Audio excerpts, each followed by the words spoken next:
Welcome to Food Farm Talk on CFRU 93.3 FM in Guelph, Ontario, Canada, and on podcast on all major platforms.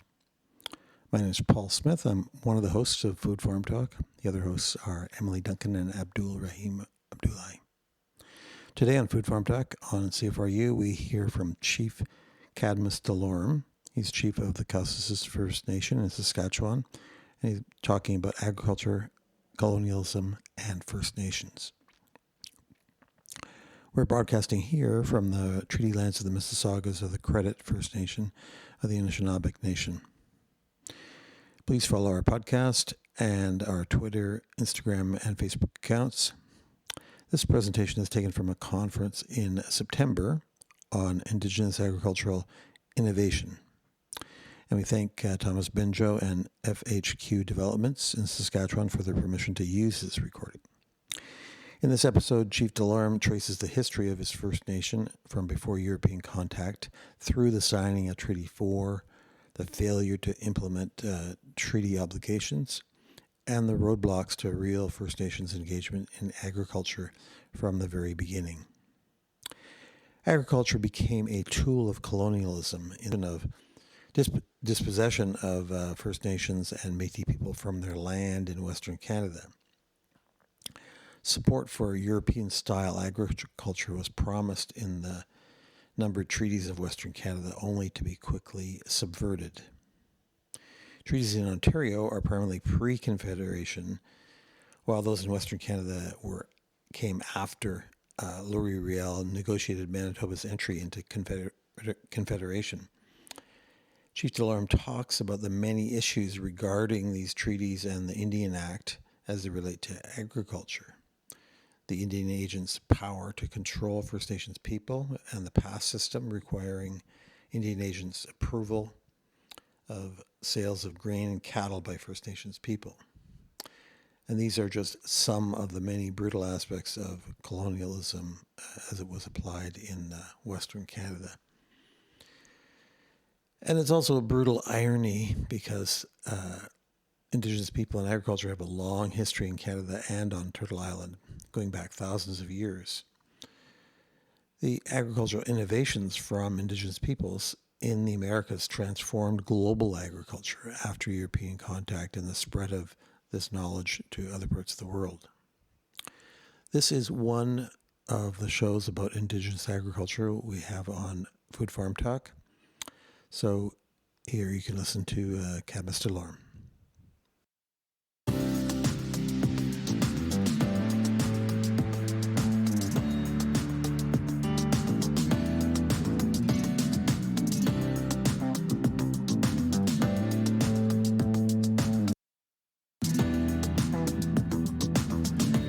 Good day. My name is Chief Cadmus Delorme. I'm the chief of the Cowessess First Nation. I give thanks to the ones that lifted prayer this morning for us to start today in a good day. My presentation for the next 40 minutes is to explain the history, the contemporary issues and opportunities that Cowessess First Nation has been enduring in the flow of grain farming and cattle farming. Cowessess First Nation, we are Southeast Saskatchewan location. This year, we are currently farming 4,500 acres of barley, oats, and wheat. We have 200 head of Black Angus cattle, and we have over 32,000 acres of agriculture land today. Our population is 4,300 people.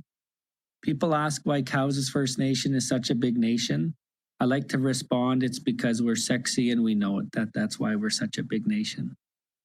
The history of Cowessess, a Treaty 4 nation, signator in 1874, September the 15th.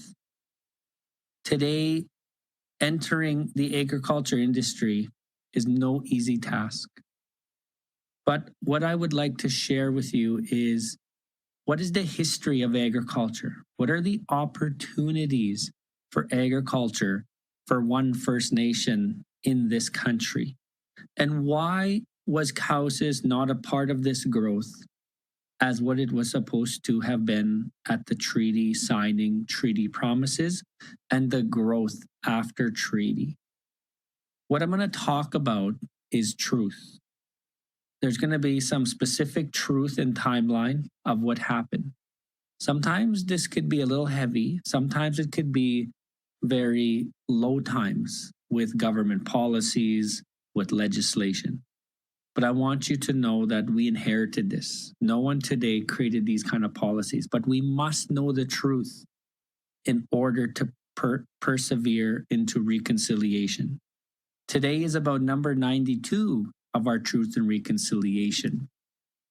The over 100,000 residential school survivors who lead in our nations, who lead and raise leaders in our nations, have told their story, and the Truth and Reconciliation is all of our obligation, Indigenous and not. If you share this land and love that you live in Canada, the Truth and Reconciliation calls to action are your responsibility.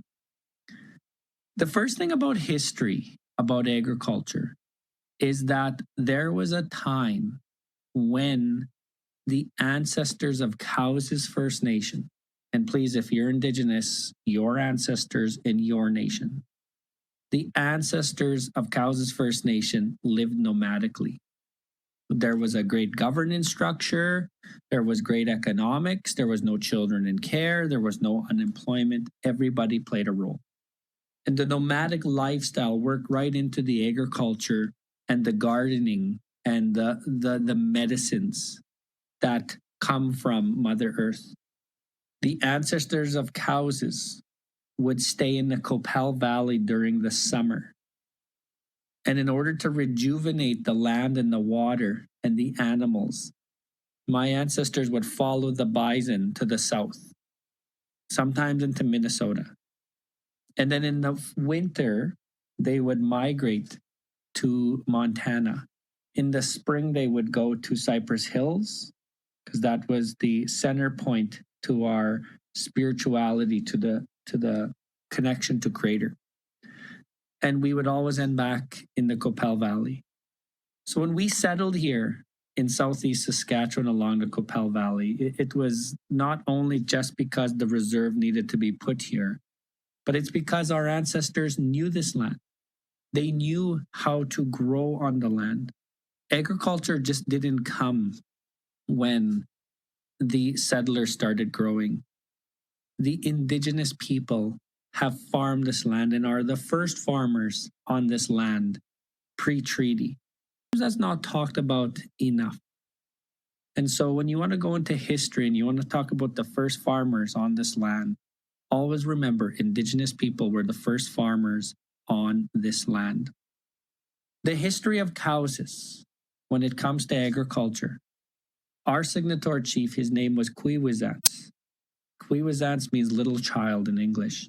When I say Cowessess, I mean Cowessess. It was miswritten down at treaty. Today we're proud of Cowessess, but Cowessess was our signatory chief. Cowessess wanted to settle in Cypress Hills after treaty. He knew with his followers that agriculture was our future. And so at that time, Cypress Hills was a connection to the Creator.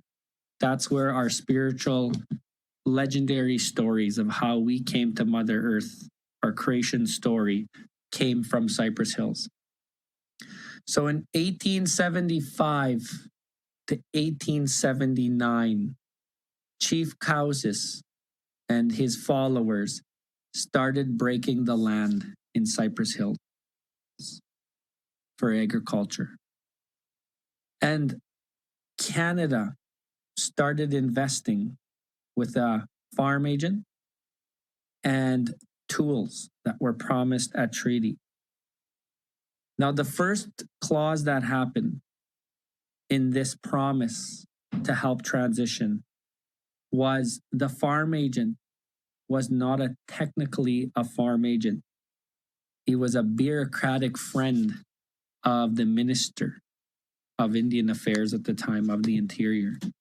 And so the farm agent was not a valid farm instructor.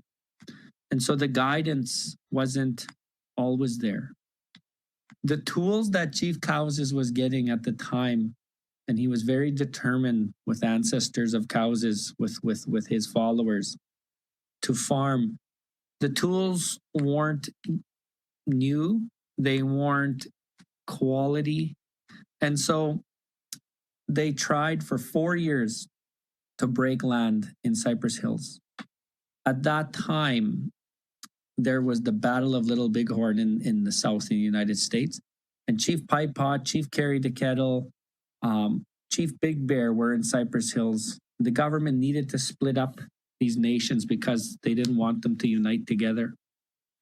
And so Louis Osoup came to where we are today. Louis Osoup was a headman. He was a younger leader under Chief Cowessess. And he settled here on Cowessess First Nation.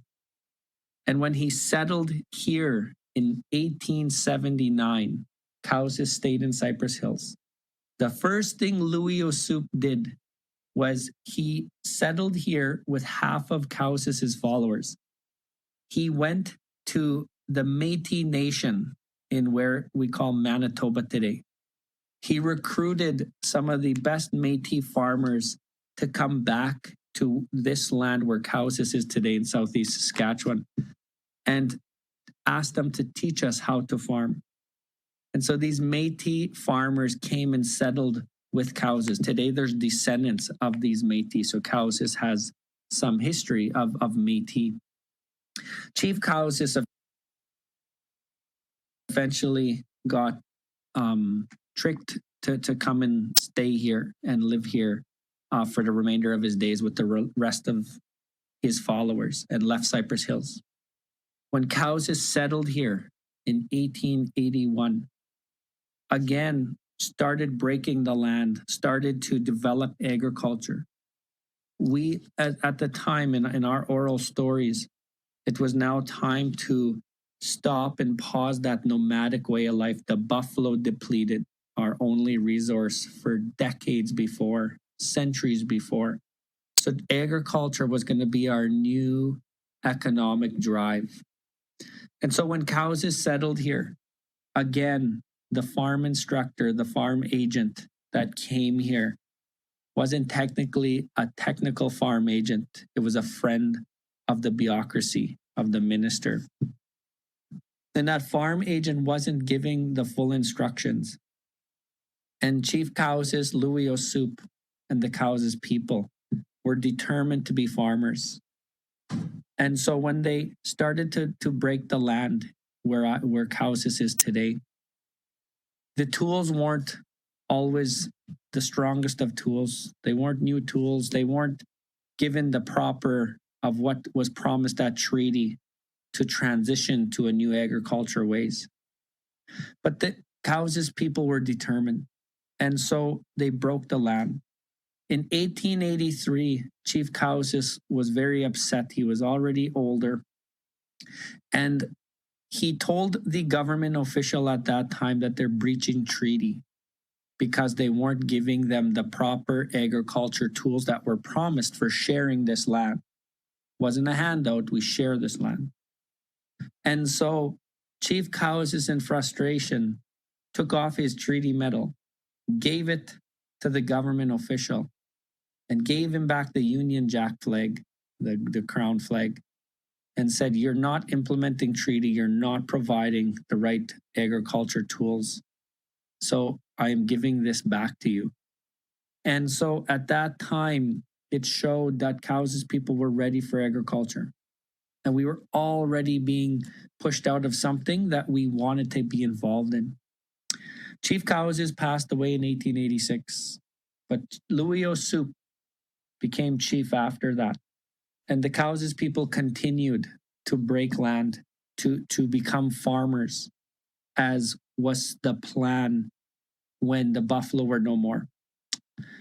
There are on record speeches of the local MP in 1890 saying the following: "If it came between the Broadview Canadians, which is the local town, and Cowessess Indians, I would choose the Broadview Canadians to make sure that they succeed. And so as 1885 came and gone, the pass system started on Cowessess. At that time, Cowessess people were starting to win crop prizes and competitions. They used to have competitions for the best crops. Cowessess people were winning these crop competitions, even though their tools were limited, and sometimes what the government was offering them was not always up to par. Sometimes the technology was actually reversed. As technology grew in agriculture, Cowessess people were given the opposite. Cowessess people were also winning in the cattle competitions around 1885 to 1890. At that time, the settlers, Canadians, were starting to be jealous of Cowessess winning. And so they started implementing the pass system. Cowessess farmers couldn't take their crops in until all the settlers sold their crops to the pool first. Cowessess people couldn't take their cattle to the market until all the settlers took their cattle to the market first. So you can already see by 1885, the Indigenous people were already getting set up for failure by the then government of Canada. And so Cowessess people persevered. And by 1905, we broke all of our best land, which was on the south side of the Qu'Appelle Valley to the railroad by the number 1 highway today between Broadview and Oakshella. In 1907, the settlers ran out of land to give one another. And so they started to look towards this prime Cowessess agriculture land. And what came of it was what we call today the 1907 land surrender, an illegal surrender, taking a third of the best Cowessess farmland in 1907. In 1907, Cowessess people were farming from the railroad to where Cowessess is today, south of us. The settlers wanted that land. So what happened was the government of Canada came to Cowessess, and 3 times they tried to have a land surrender vote, and they failed 3 times. The people kept voting it down. But the government, not getting their answer, came a 4th time. They came in January when the weather was really cold. They called a meeting, the Indian agent, the government of Canada official in 1907, and they had a vote to surrender the best Cowessess farmland just south of the reserve today. The vote was 15 to 15. It was a tie. The Indian agent is on record running outside and is actually 14 to 15 the vote. The Indian agent ran outside, this is on record, and created a Cowessess member by the name of Nap Delorme, NAP. And Nap broke the tie. In our record, we've never had a Nap Delorme on our record, so this person was brought in externally. There was then a Mr. Gaddy that came and broke the tie to surrender the land, which Cowessess, in Canada's eyes, Canada got what they wanted, the best Cowessess farmland.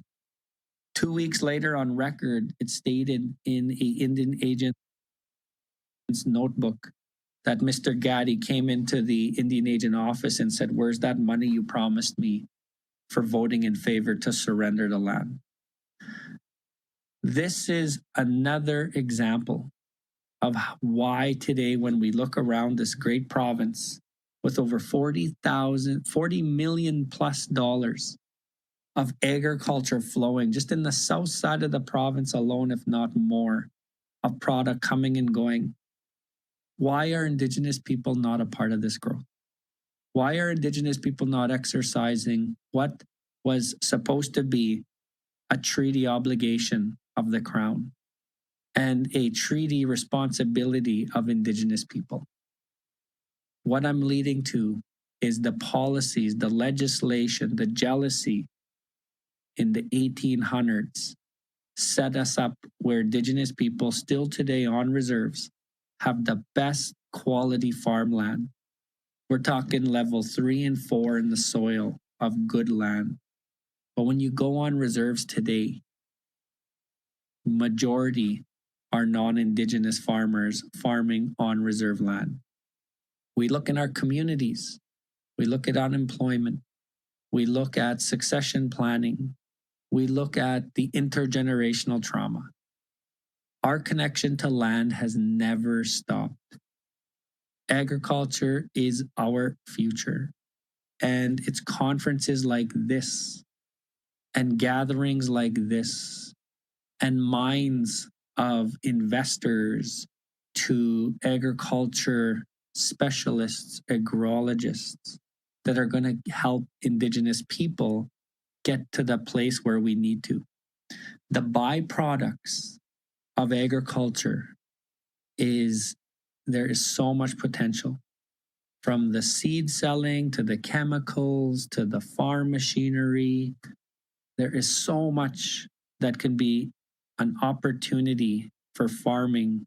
Indigenous people have been shelved and pushed aside for over a century. And it is now time, it is all of our responsibility to make sure now that when we move forward, that Indigenous people are a part of the agriculture growth. Not because it's just an implementation of treaty, which is really important, but it's because of what we all inherited today. We may not have been a part of those policies, legislation, and past system that left my ancestors from prospering. But it's because today we share this land. We're all treaty people. And it's not to please the certain Indigenous people on your board, in your company, that are standing at your front counter looking for service. It's to make sure that all of our Indigenous and non-Indigenous people share this land collectively. And so it's our obligation to help Indigenous people be a part of the growth. Today, Cowessess First Nation, we have farmed barley, oats, and wheat. We have not farmed our own land in over 2 decades. As a little kid, I grew up on Cowessess. My father would have this non-Indigenous farmer come to his house every spring, a couple handshakes, a cup of coffee, and hand over my dad a few dollars. And this non-Indigenous farmer would bring his machines on, break the ground. It's a beautiful field in front of our house. It's flat. It's ideal for good agriculture. It's good soil. He'd seed it. He'd come and spray it. He would harvest it and take it away. And in the fall, this farmer would come and give my dad another handshake, have a cup of tea, give him a few dollars. And so as a kid, I was even asking my dad, well, why don't we farm our land? You know, when my dad tried to farm in the 70s, I found this out later in life. And even in the 70s, you know, the crop insurance, the way, you know, banks view the land, which we're going to get to in a little bit, the Indian Act, it's still today in 2021, it is still really tough to be a farmer, be Indigenous, and utilize land on the reserve or get in even to the byproducts of agriculture. And so why? Why? It's so complicated, but yet so simple as to, okay, sure, we inherited this. There's an Indian Act. Indigenous people, part of treaty, should have been the best and most progressive farmers in Canada today. Why are they not?